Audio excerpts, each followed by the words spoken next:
नमस्कार, अरुणाचल समाचार में आपका स्वागत है। मैं हूं शोभा। आए बुलेटिन में सबसे पहले देखते हैं मुख्य समाचार। केंद्रीय कैबिनेट की बैठक में केंद्र शासित प्रदेश लद्दाख में सेंट्रल यूनिवर्सिटी के गठन और स्टील सेंटर के लिए PLI योजना को दी गई मंजूरी। लद्दाख में एक इंफ्रास्ट्रक्चर कॉरपोरेशन बनाने का भी लिया गया निर्णय।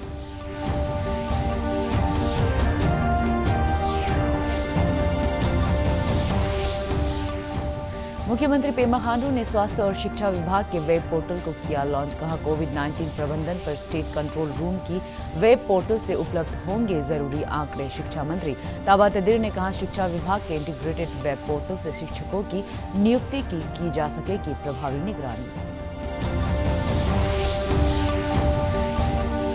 टोक्यो ओलंपिक 23 जुलाई से हो रहा है शुरू। अरुणाचल प्रदेश के राज्यपाल डॉक्टर BD मिश्रा और केंद्रीय कानून मंत्री किरण रिजिजू ने टोक्यो ओलंपिक खेलों में हिस्सा ले रहे खिलाड़ियों को दी शुभकामनाएं और देश के लोगों से उनका समर्थन करने की अपील।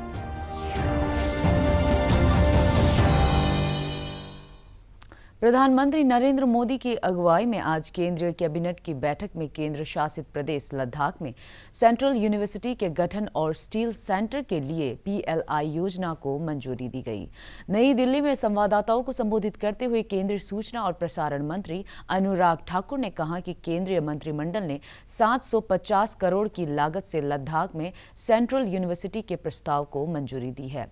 उन्होंने कहा कि इस फैसले से स्थानीय युवाओं को रोजगार मिलेगा। केंद्रीय कैबिनेट में इसी के साथ लद्दाख में एक इंफ्रास्ट्रक्चर कॉरपोरेशन बनाने का निर्णय लिया है, जो कि स्थानीय क्षेत्र में व्यापार और अन्य जुड़े मुद्दों पर निर्णय करेगा। केंद्र सरकार ने स्टील के आयात को कम करने के लिए PLI योजना का ऐलान किया है। यह योजना 6,000 करोड़ रुपए से अधिक की होगी और इसकी मदद से 40,000 करोड़ रुपए का निवेश भी आएगा।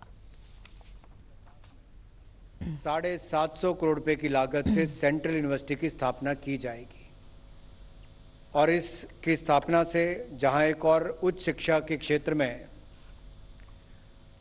क्षेत्रीय असंतुलन को दूर करने का प्रयास होगा, क्षेत्र में बौद्धिक विकास को सहायता मिलेगी। दूसरा बड़ा निर्णय जो है, एक इंटीग्रेटेड मल्टीपर्पज कॉरपोरेशन की स्थापना करने का निर्णय लिया गया है। ये कॉरपोरेशन लद्दाख में उद्योग, पर्यटन, परिवहन सुविधाओं के विकास और स्थानीय उत्पादों और हस्तशिल्प की मार्केटिंग जैसे महत्वपूर्ण कार्य करेगा। इस कॉरपोरेशन को कंपनीज एक्ट के अंतर्गत गठित किया जाएगा। ऑथराइज शेयर कैपिटल इसकी 25 करोड़ होगी और जो सालाना व्यय इसके ऊपर होगा वो लगभग 2 करोड़ 42 लाख रुपया होगा। इसकी स्थापना से यूनियन टेरिटरी ऑफ लद्दाख में के तीव्र गति के विकास का मार्ग जो है वो प्रशस्त होगा। केंद्र शासित प्रदेश लद्दाख का समावेशी और एकीकृत विकास हो, इसी मंशा से इसको माननीय प्रधानमंत्री जी के नेतृत्व में मंजूरी मिली। 6,322 करोड़ रुपए की PLI स्कीम स्पेशलिटी स्टील के लिए आज मंजूरी दी गई है। इससे मैन्युफैक्चरिंग को बल मिलेगा, आयात कम होंगे, 5,25,000 रोजगार के अवसर उत्पन्न होंगे, 68,000 सीधे तौर पर होंगे और यही नहीं, जहां इंपोर्ट कम होने के साथ साथ एंड टू एंड मैन्युफैक्चरिंग को भी इससे बल मिलेगा।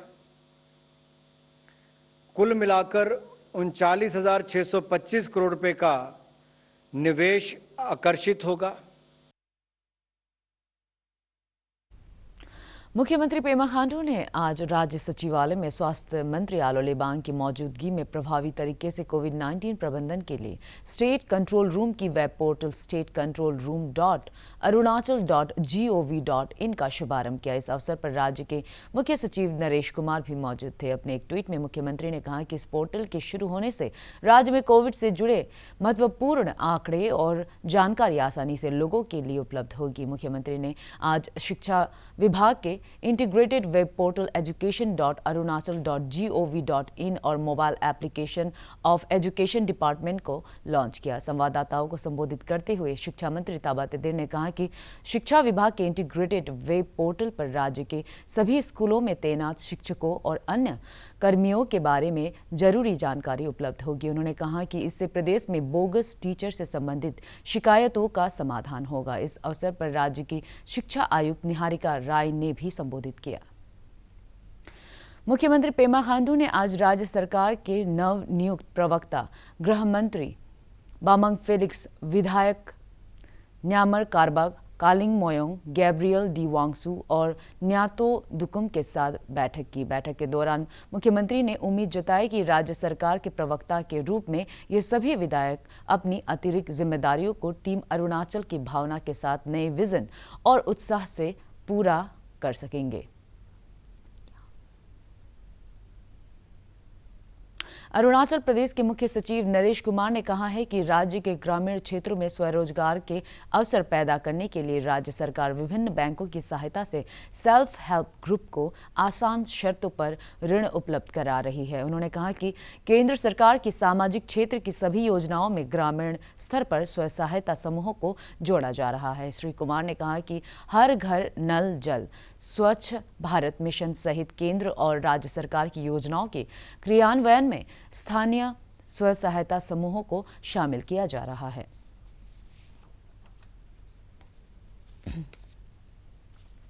29 के करीब जो सेल्फ हेल्प ग्रुप हैं उनको करीब करीब मोर देन 8 करोड़ के करीब एक्सटेंड किया गया है। लेकिन ये जैसा कि मैं कह रहा हूँ कि पहल है, आज शुरुआत है। भारत सरकार की जो नीति है उस नीति के तहत सेल्फ हेल्प ग्रुप को 10 लाख रुपए तक यानी विदाउट कोलेटरल लोन दिया जा सकता है इकोनॉमिक एक्टिविटीज़ में।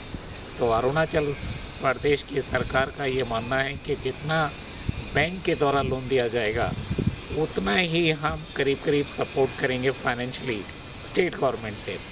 तो जिससे क्या है कि यदि जैसे भारत सरकार की स्कीम है कि 10 लाख रुपए प्रति सेल्फ हेल्प ग्रुप को दिया जाएगा इकोनॉमिक एक्टिविटीज़ के, करीब करीब उतना ही राज्य सरकार भी उपलब्ध कराएगी। तो आइडिया ये है कि इकोनॉमिक जो रूरल एरियाज़ की इकोनॉमी है उसमें फ़ंड को इम्पिटस करके और जो पोटेंशियल है अरुणाचल प्रदेश का उसको किस तरह से टैप किया जाए, ये हमारी यानी कोशिश रहेगी। स्पेशली जो एग्रीकल्चर सेक्टर है, हॉर्टिकल्चर सेक्टर है, फिशरीज़ है और टूरिज़्म सेक्टर है, उसमें महिलाओं का एक्टिवली इन्वॉल्वमेंट किया जाए। देश भर में पिछले 24 घंटे में कोविड के 41,993 नए मामले दर्ज किए गए और 38,654 रोगी स्वस्थ हुए। इस दौरान कोविड से कुल 507 रोगियों की मौत हो गई। केंद्रीय स्वास्थ्य मंत्रालय के अनुसार इस समय देश में कोविड के कुल 4,09,000 सक्रिय मामले हैं और रिकवरी दर 97.35% है। भारतीय आयुर्विज्ञान अनुसंधान परिषद ICMR के अनुसार अब तक देश में 41 करोड़ 78 लाख से अधिक कोविड टीके लगाए जा चुके हैं और पिछले 24 घंटे के दौरान 22,77,000 कोविड टीके लगाए गए। इधर अरुणाचल प्रदेश में पिछले 24 घंटे में कोविड संक्रमण के 418 नए मामले सामने आए और 365 रोगी स्वस्थ हुए। राज्य में कोविड के सक्रिय मामलों की संख्या बढ़कर 4,384 हो गई है और रिकवरी दर घटकर 89.62% रह गई है। बुधवार को कोरोना जांच के लिए राज्य भर से 6,116 सैंपल एकत्र किए गए। अरुणाचल प्रदेश में अब तक 8,698 कोविड टीके लगाए जा चुके हैं और 2,49,430 टीके उपलब्ध है। ईटानगर राजधानी क्षेत्र में कोविड पॉजिटिविटी दर पिछले कई दिनों से 10% से ऊपर बनी हुई है। जिला उपायुक्त तालो पोतम ने अपने एक आदेश में आगामी 25 जुलाई से प्रतिदिन दोपहर 3 बजे से सुबह 5 बजे तक कोविड कर्फ्यू लगाने का आदेश जारी किया है। राजधानी क्षेत्र के व्यावसायिक प्रतिष्ठानों को दोपहर 1:30 तक ही खोलने की इजाज़त होगी। इधर तवांग के जिले के लुंगला सब डिवीज़न के अतिरिक्त जिला उपायुक्त ताशी धोंदुप ने बताया है कि टीकाकरण दल घर घर जाकर लोगों को कोविड उचित व्यवहार के बारे में जागरूक कर रहा है और उन्हें टीका लगा रहे हैं। जिसमें से 90 आदमी को फर्स्ट डोज दिया है और 19 पर्सन्स को सेकेंड डोज दिया है। और इसमें काफ़ी केसेस ऐसे भी निकल के आए हैं जो पहली बार हम लोग ने जब विलेज टू विलेज विजिट किया था तो उसमें बहुत सा रिफ्यूजल्स था। तो इसको हम लोगों ने इस बार हमारे यहाँ के जिला के ZPM और डिस्ट्रिक्ट के DRCHO के साथ मिलकर उनको हमने इंसिस्ट किया है और बहुत सारे ऐसे केसेस है जो इनिशियली रिफ्यूज़ किया था, लेकिन अब जाके उनको भी हम लोगों ने वैक्सीन दिया हुआ है। तो ये हमारा वैक्सीनेशन ड्राइव मोस्ट प्रॉब्ली 23 को ख़त्म हो जाएगा और साथ ही साथ हम लोगों ने BLOs को भी एंगेज किया है। जो जैसे जैसे उनका रिपोर्ट मिलते जाएगा तो हम लोग अगर कोई छूटा होगा तो वी विल अगेन हम लोग फिर से जाके उनके घर में जाके हम लोग उसको वैक्सीनेट करेंगे। केंद्रीय खेल मंत्री अनुराग सिंह ठाकुर ने टोक्यो ओलंपिक में हिस्सा लेने वाले भारतीय खिलाड़ियों को चीयर करने के लिए सोशल मीडिया पर हमार विक्ट्री पंच अभियान शुरू किया है। उन्होंने लोगों से चीयर फॉर इंडिया को जन आंदोलन बनाने की अपील की है। पेश है एक रिपोर्ट। खेल मंत्री अनुराग सिंह ठाकुर ने टोक्यो ओलंपिक में हिस्सा लेने वाले भारतीय खिलाड़ियों को चीयर करने के लिए सोशल मीडिया पर हमारा विक्ट्री पंच अभियान शुरू किया है। उन्होंने लोगों से चीयर फॉर इंडिया को जन आंदोलन बनाने की अपील की है। इंडिया इंडिया, ये है मेरी टीम और ये रहा टोक्यो ओलंपिक्स में हमारी टीम के खिलाड़ियों का मनोबल बढ़ाने के लिए हमारा विक्ट्री पंच। आइए टोक्यो में इंडिया को रिप्रेजेंट कर रहे भारतीय एथलीट्स का मनोबल बढ़ाएं। आपको करना सिर्फ इतना है, अपने दोस्तों के साथ, अपने परिवार के साथ, अपनी टीम के साथ इंडिया को चीयर करते हुए हमारा विक्ट्री पंच वीडियो बनाएं। आगे 5 लोगों को टैग करिए और चीयर फॉर इंडिया को एक जन आंदोलन बनाइए।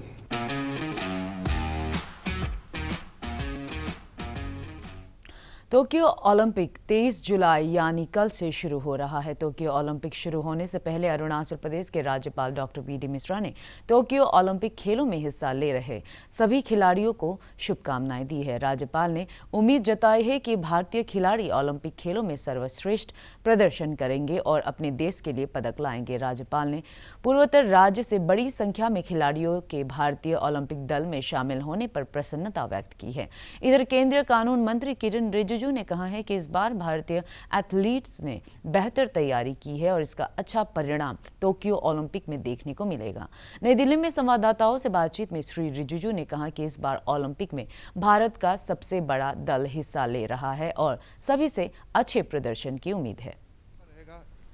ये भी हमारा शुभकामनाएं के साथ साथ उम्मीद भी है और पूरा भारतवर्ष इस बार चीयर इंडिया इस नारे के साथ में सपोर्ट भी कर रहे हैं और मुझे लगता है कि हमारे खिलाड़ियों में जोश और तैयारी दोनों बहुत अच्छी तरह से हर खिलाड़ी में बढ़ा हुआ है। मुझे लगता है कि इस बार भारत का परफॉर्मेंस अच्छा रहेगा। टोक्यो ओलंपिक्स में मेडल मिले ना मिले वो एक विषय होता है, लेकिन परफॉर्मेंस टॉप का रहेगा। अरुणाचल प्रदेश कांग्रेस समिति ने केंद्र सरकार से कथित रूप से राजनेताओं, पत्रकारों व अन्य लोगों की फोन टेपिंग और जासूसी के मामले की उच्चतम न्यायालय की निगरानी में न्यायिक जांच कराने की मांग की है। अपनी मांग को लेकर APCC के सदस्यों ने आज राजभवन के सामने धरना प्रदर्शन किया और पेगासस जासूसी मामले की जांच कराने और भविष्य में इस तरह की घटनाओं को रोकने के लिए आवश्यक कदम उठाने की मांग की है। ईटानगर राजधानी क्षेत्र के जिला उपायुक्त तालो पोतुम ने कहा है कि क्षेत्र में कोविड पॉजिटिविटी दर अधिक है और इस पर नियंत्रण के लिए राज्य आपदा प्रबंधन प्राधिकरण से कोविड कर्फ्यू लगाने के आदेश की प्रतीक्षा है। उन्होंने कहा है कि जिला प्रशासन और स्वास्थ्य विभाग कोविड दिशा निर्देशों को सख्ती से लागू करने का ईमानदारी से प्रयास कर रहे हैं। निरजुली से बंदरदेवा तक राजमार्ग को 4 लेन में विकसित करने के लिए भूमि अधिग्रहण की प्रक्रिया पर भी श्री पोतुम ने कहा कि निर्धारित क्षेत्र में रह रहे लोगों को निर्माण कार्य हटाने के लिए जिला प्रशासन द्वारा मौके पर जाकर मुआवजा वितरित किया जा रहा है। सी का अंदर में हमको इमीडिएट हैंड ओवर करना है, तो इसलिए अभी उसका कोशिश है कि जल्दी तोड़ दें और पैसा ले जाएंगे। और मेरा अपील भी है कि देखिए जो गवर्नमेंट का ज़मीन है और अगर किसी को गलती से लीज भी दिया, लीज अलॉटमेंट दिया या APC दिया, ये सरकारी ज़मीन है, तो इसको एनी टाइम सरकारी काम के लिए हम इसको ले सकते हैं। और आप जब तक हमको कोऑपरेट करते हैं कोई बात नहीं, लेकिन आप कोऑपरेट नहीं करते हैं और हमारा जो नोटिस भी हमने पेपर में दे दिया है कि आप अपना जो कॉम्पेंसेशन का जो पैसा लेना चाहिए। Arunachal Pradesh state commission for protection of child rights के सदस्य याहोंग ताक्सेंग और जुमतुम मिंगा ने आज राजधानी ईटानगर क्षेत्र के कई विद्यालयों का दौरा कर छात्रों से लिए जा रहे एडमिशन फी के बारे में जानकारी दी।